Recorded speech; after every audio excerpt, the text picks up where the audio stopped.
I always felt uneasy whenever I passed by the abandoned house next door.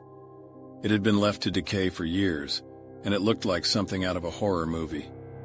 The paint was peeling, the windows were boarded up, and weeds had overgrown around the property. But one day something strange caught my attention. I was sitting in my backyard when I saw a shadow move behind the curtains of the abandoned house.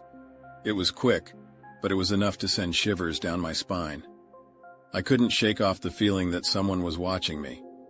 Over the next few days, I started noticing more strange activity coming from the house. The curtains would move even though there was no breeze, and I could hear faint whispers coming from inside. It was as if the house was alive and it was trying to communicate with me. I couldn't ignore it any longer. I had to investigate. I gathered my courage and walked over to the house. As I approached, I could hear the floorboards creaking beneath my feet, and the door creaked open with a loud groan. The interior was dark, and the only light came from the moon shining through the broken windows.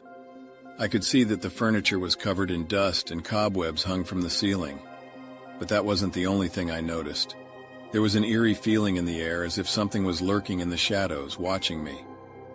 I started to hear whispers again, but this time they were clearer. I strained to listen and I heard a voice whispering, "Get out." But I couldn't leave. I had to know what was going on. As I moved further into the house, I felt a presence behind me. I turned around, but no one was there. Suddenly the door slammed shut and I was trapped. Panic set in and I frantically searched for a way out. But as I turned a corner, I saw a figure standing in front of me. It was a woman, but she wasn't alive. Her skin was pale and her eyes were sunken, and she looked like she had been dead for years. I tried to scream, but no sound came out. The woman started to move closer and I could hear her whispering my name. I was paralyzed with fear and I couldn't move. It was as if I was stuck in a nightmare. Finally, I managed to break free from the spell and I ran out of the house as fast as I could. As I stumbled out into the daylight, I realized that the house was cursed. It was haunted by the spirit of the woman who had died there, and she wasn't going to let anyone leave alive. It was a sunny day in our small town, and as usual, there wasn't much to do. My friends and I, a group of 6 teenagers, were bored and looking for something to do to pass the time. That's when someone suggested we explore the abandoned elementary school on the outskirts of town. The school had been closed for years and no one knew exactly why. There were rumors that something terrible had happened there, but no one knew for sure. We were all intrigued by the mystery and excited about the idea of exploring the school, so we decided to give it a try. As we made our way to the school, we noticed that the building was in a state of disrepair. The windows were broken, the doors were rusted shut, and the paint was peeling off the walls. It looked like it hadn't been touched in years, and it gave us all an eerie feeling. We managed to find a way inside through a broken window. As we stepped inside, we were hit with a musty smell and a feeling of unease. The school was dark and damp, and we could hear the sound of rats scurrying across the floor. We all nervously laughed it off, trying to hide our fear. As we explored the school, we noticed that there were strange markings on the walls and the floor. They looked like they had been drawn with blood and were some sort of symbols. We tried to ignore them and kept exploring, but the atmosphere was becoming increasingly eerie. Suddenly, we heard a loud noise coming from the end of the hallway. It sounded like someone was dragging something heavy across the floor. We all froze in fear, trying to figure out what it could be. Slowly, we made our way towards the noise, and as we got closer, we could hear the sound of children's laughter.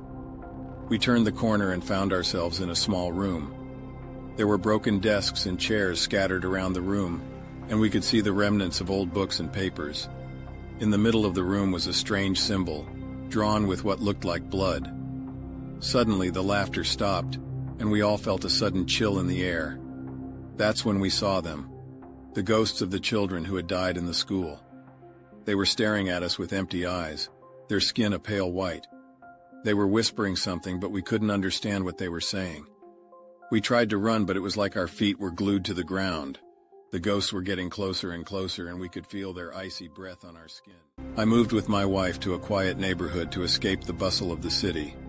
We were excited to start our new life in our cozy little home, but there was something strange about our next-door neighbors.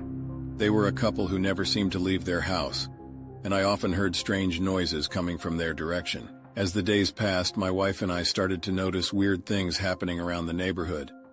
Our pets would act strangely when we walked past the neighbor's house, and we started to see shadows moving behind their curtains. I tried to brush it off as my imagination, but my wife was convinced that something was off about them. One day I decided to take a closer look. I waited until I was sure the couple wasn't home, then snuck over to their yard to investigate. That's when I saw it, a strange symbol etched into the bark of a tree in their backyard. I didn't recognize it, but I knew it wasn't anything good. As the weeks went on, things only got worse. I started to have nightmares about the couple, and would wake up to find scratches on my arms that I couldn't explain. My wife became increasingly paranoid, convinced that they were watching us. One night we were woken up by a strange chanting coming from outside. We peeked through the curtains and saw the couple, dressed in strange robes, standing in their backyard with a group of people. They were all holding hands and chanting in a language I didn't recognize. We knew we had to get out of there. But when we tried to leave, we found that our car wouldn't start. We were trapped, with no way to escape. The chanting continued late into the night, and I knew we were in grave danger. I huddled with my wife, trying to think of a way out, but it was no use. When the sun finally rose, the chanting stopped, and the couple was gone. We never saw them again, but the memory of that night still haunts us to this day. We don't know what they were doing or why they chose our quiet little neighborhood to do it in. But one thing's for sure, we'll never forget the quiet couple next door, and the terror they brought into our lives. And that brings us to the end of our story. We hope you enjoyed the journey into the unknown and were able to experience some thrills along the way. Remember to subscribe to our channel to stay updated with our latest stories. Stay safe and always keep an eye out for the unexpected. Good night.